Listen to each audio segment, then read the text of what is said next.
Peristiwa tragis menimpa dua remaja asal Garut dan Bandung setelah menjadi korban tabrak lari di Nagreg. Setelah ditabrak diduga hingga meninggal, jenazah kedua remaja itu ditemukan di Sungai Serayu, Jawa Tengah. Keduanya ditabrak pada tanggal 8 Desember tahun 2021 dan menghilang di bawah penabrak. Ternyata, keduanya bukan dibawa ke rumah sakit namun dibuang di Sungai Serayu. Jenazah keduanya semalam tiba di rumah duka. Isak tangis keluarga memekakan keheningan malam di Kampung Cilame, Desa Ciaro, Kecamatan Nagreg, Kabupaten Bandung. Jenazah Salsabila tiba, Minggu, tanggal 19 Desember tahun 2021, dini hari.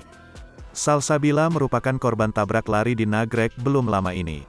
Bersama Salsabila, turut jadi korban meninggal bernama Handi, warga Limbangan, Kabupaten Garut.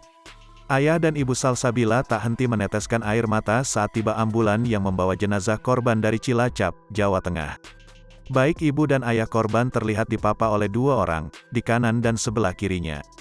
Warga dan keluarga yang mengantarkan jenazah ke liang lahat, sambil mengumandangkan sholawat. Korban dikebumikan di pemakaman yang berada di kampung tersebut. Seperti yang telah diberitakan, korban kecelakaan di Nagreg, Rabu, tanggal 8 Desember tahun 2021. Salsabila bersama Handi Saputra, 17, sempat hilang dibawa kabur oleh pelaku tabrak lara. Akhirnya korban Salsabila ditemukan di Cilacap dan Handi ditemukan di Banyumas setelah warga menemukan keduanya yang tanpa identitas di Sungai Serayu. Di sana keduanya telah dimakamkan.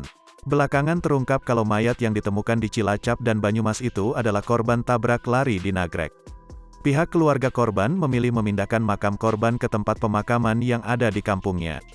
Sebelum kedatangan jenazah, pihak keluarga korban dan warga sudah menyiapkan liang lahat.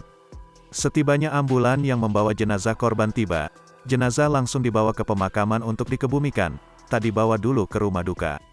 Menurut paman korban, Deden Sutisna, 41, hal tersebut dilakukan karena kondisinya tak memungkinkan. Jenazah dibawa langsung dikuburkan karena kondisinya kan sudah tak memungkinkan, kata Deden. Sebab memang jenazah korban sebelumnya sudah dikuburkan, dan saat tiba pun sudah tercium bau yang tak sedap.